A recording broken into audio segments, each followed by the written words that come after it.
Hey people, Frank's the Man here, doing a video on retorquing your work.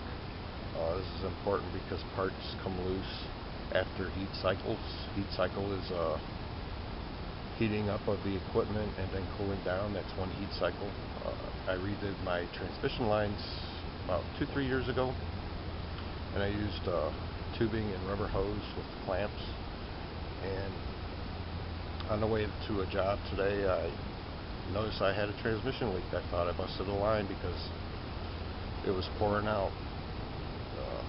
Further looking at it showed that I just had to retighten the clamp. Okay, I'll show you what I mean.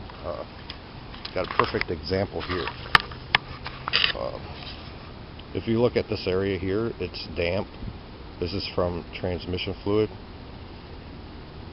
It basically sweated out of the line because the line is losing its hold on the tubing sticking out. This is due to the heat cycles. To fix this, all you have to do is see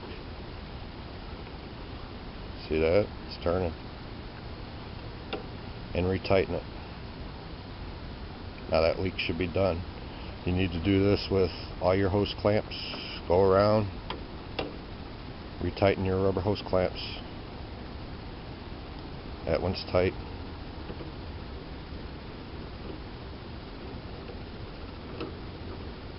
Nope, that's smaller. I gotta get another wrench. That was a little loose. Look at this one. This one's wet. So that means it's sweating. It's starting to lose its grip.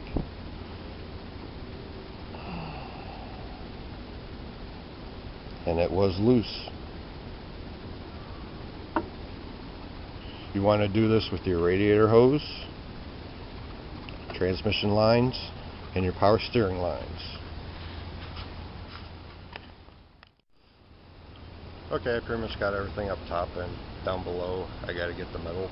The middle is right under the radiator. I got so many lines and tubings going every which way for this transmission line setup, unbearable. So yeah, on the way to work I was leaking transmission fluid. I thought I blew a line, but sure enough it was just a loose clamp. I couldn't work on it either because everything was icy. I had to wait till it's like 1 o'clock now. Everything's melting, and just to get it up on the car ramps. Yeah, I'm not going to show you where it was actually leaking, but it was leaking coming off the transmission right up in the transmission tunnel. Yeah, all the way up in there. Wasn't easy to get to. Got water dripped all over me. So leave a comment, rate the video, have a question, subscribe. Thanks, man. Bye.